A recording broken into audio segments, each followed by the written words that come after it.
अस्सलाम वालेकुम नाज़रीन, आप देख रहे हैं डीजी गोल्ड न्यूज़। मैं हूं राव मोहम्मद फयाज राजपूत। आइए चलते हैं इलाकाई खबरों की तरफ।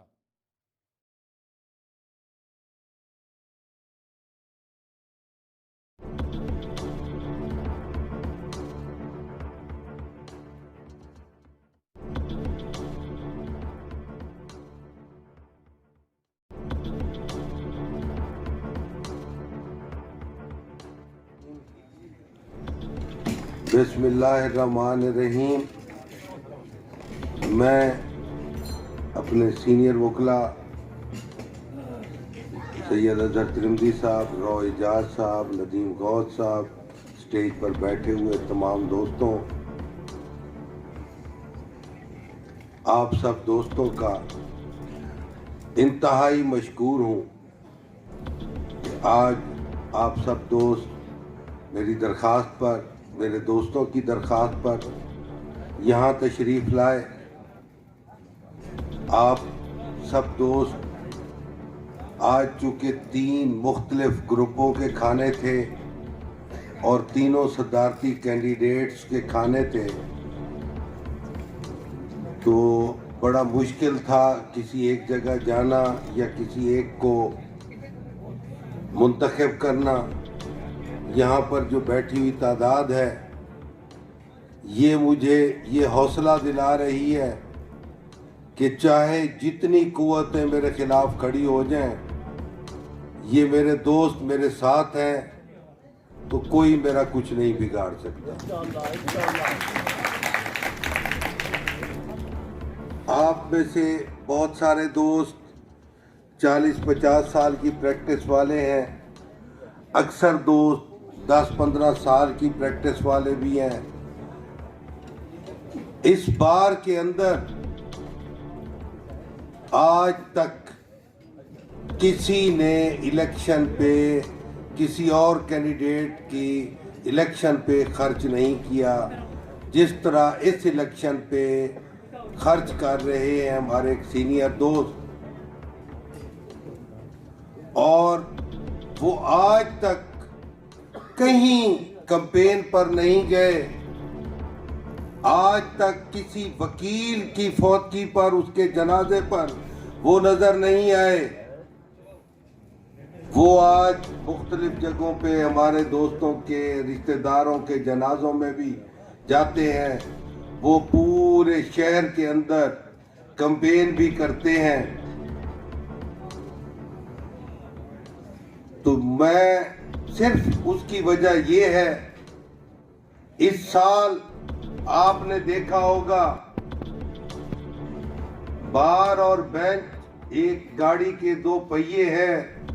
ये हम सुनते तो जरूर थे, लेकिन अमली तौर पर बेंच कभी बार को अपने बराबर का पहिया नहीं समझती।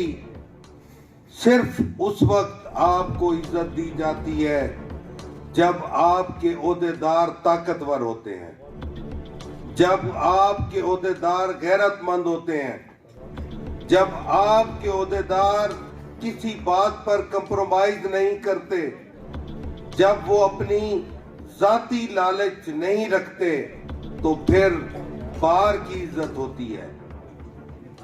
इस साल आपने देखा होगा कि एक मेंबर पंजाब बार काउंसिल को एक एडिशनल सेशन जज ने ये कहा कि लीव माय कोर्ट, और उस एडिशनल सेशन जज के खिलाफ ना कोई हड़ताल की गई, ना उसके खिलाफ कोई कार्रवाई की गई, बल्कि उल्टा उसी एडिशनल सेशन जज को सेशन जज के चैम्बर में बुलाया गया और मेंबर साहब ने वहां उनसे माफी मांगकर अपनी जान छुड़ाई। जब बार के ओहदेदारों का ये हाल होगा, तो फिर वकला के साथ बेंच का जो रवैया होगा वो आपके सामने है।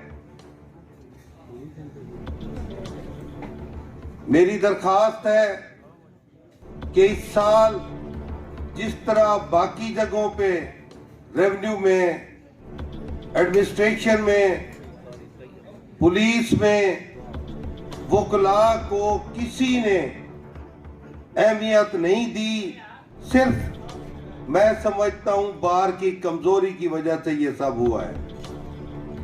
हम भी रहे हैं, मैं भी सदर रहा हूं। मैंने अपनी सदारत के दौरान बेशुमार मोटरसाइकिलें वकला की जो चोरी हुई उन्हें रिकवर करा के दी। उनके जाती मसाइल जहां भी थे मैंने हल किए और उनके साथ मेरा रवैया दोस्ताना भी रहा। और जहां मुझे मेरे वकला के मसले पर रेजिस्टेंस मिली तो मैंने कंप्रोमाइज नहीं किया। 2013 में जब मैं सदर था, ये मैंने चैम्बरों का एक ब्लॉक बनाया, उसके बाद आज तक चैम्बर नहीं बने। आज मैं आप दोस्तों से वादा करता हूं कि हमारी बार के अंदर 13 से 22 तक इन 10 सालों में कम से कम 400 से 500 नए वकला आ चुके हैं, लेकिन चैम्बर की तामीर नहीं की गई। आप लोग इस इलेक्शन में मुझे मुंतखब करें। मैं आपसे वादा करता हूं कि मैं इस एक साल के अंदर इतने चैम्बर जरूर तामीर करा दूंगा कि आइंदा 2-3 साल तक मजीद चैम्बरों की जरूरत नहीं रहेगी। 2013 में मैं वकला कॉलोनी के मामले में शायद इतना आगे नहीं जा सका। उसकी वजह यह थी कि इसी इफ्तिखार चौधरी की एक जजमेंट आ गई जिसमें उसने मियाँ वाली, खानेवाल, बिहाड़ी समेत कोई 10 अजला में वकला कॉलोनी की जो ज़मीन थी उसकी पिटीशन खारिज कर दी थी। तो हम जहां भी जाते थे वो कहते थे जब सुप्रीम कोर्ट का ये ऑर्डर आ गया है, वो रिपोर्टेड केस है, तो हम आपका कुछ नहीं कर सकते।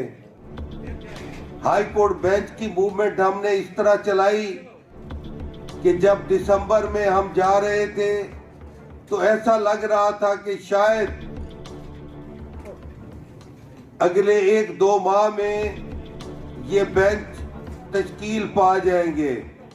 लाहौर में कि उस वक्त जो चीफ जस्टिस थे उमर अता बंदियाल साहब, उन्होंने एक कमेटी तश्कील दी जिसमें हाई कोर्ट के 3 ऑनरेबल जजेस जनाब जस्टिस मंसूर अली शाह साहब जो उसके सरबराह थे, जनाब जस्टिस मलिक शहजाद साहब और जनाब जस्टिस अमीनुद्दीन खान साहब और मियां जावेद साहब सदर फैसलाबाद बार और मैं सदर डीजी खान बार उसके मेंबर थे। और हमने हर डिवीजन में एक मीटिंग रखी और उसके अंदर उस हाई कोर्ट बेंच की फिजिबिलिटी, वहाँ के केसेस, वहाँ के मामला सब देखे। चूंकि हम दिसंबर में चले गए, उस वक्त मुझे कहा गया कि आप सर्किट बेंच ले लें। हमने रिफ्यूज किया कि सर्किट बेंच नहीं, हमें मुकम्मल बेंच दिया जाए।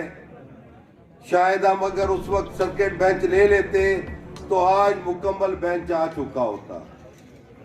अब एक बार फिर अगर मुझे आप दोस्तों ने मुंतखब किया तो मैं इस पर भी अपना काम करूंगा और वकला कॉलोनी के लिए इंशाअल्लाह अगले साल में ये हम मुकम्मल तौर पे वकला कॉलोनी बनाकर वकला के हवाले करेंगे।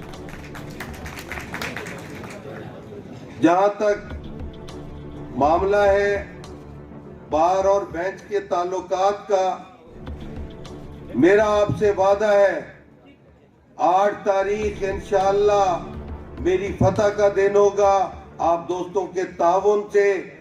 और अगर मैं आप दोस्तों की मोहब्बतों से, आप दोस्तों के ताउन से कामयाब हो गया तो 10 तारीख को इन जजेस का रवैया बिल्कुल मुख्तलिफ होगा। मेरा आपसे वादा है। मैं आखिर में एक बार फिर आप सब दोस्तों का इंतहाई मशकूर हूं कि आप लोग यहां तशरीफ लाए। आप लोगों ने मेरी हौसला अफजाई की। आज मुझे ये एहसास हो रहा है कि बार ये जरूर देखती है कि जो कैंडिडेट इस वक्त मौजूद हैं इनमें से बार के लिए कौन बेहतर है, और इंशाअल्लाह मैं आपका इंतखाब दुरुस्त साबित करूंगा और कभी आपको शर्मिंदा नहीं होने दूंगा। मेहरबानी। डिस्ट्रिक्ट बार एसोसिएशन डेरा गाजी खान के इलेक्शन 2022-2023 के सिलसिले में सदारती उम्मीदवार सरदार आरिफ खान गुरमानी ने वकला के एजाज़ में जोराना दिया, जिसमें वकला से किए गए वादे को दोहराया गया और उन्होंने वादा किया कि मैं मुंतखब होने के बाद इंशाअल्लाह मैं इनको जो मैं वादा कर रहा हूँ इनको निभाऊंगा। इंशाअल्लाह मुंतखब होने के फौरी बाद इस पर अमल दरामद भी कराऊंगा और मेरी कोशिश होगी कि जो वकला हैं उनके लिए नए चैम्बर मंजूर कराऊं।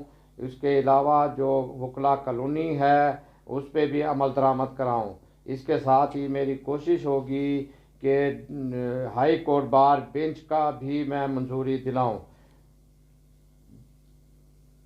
देखते रहिए डीजी गोल्ड न्यूज़, रहिए हमारे साथ। मज़ीद ख़बरों के लिए विज़िट कीजिए डीजी गोल्ड न्यूज़।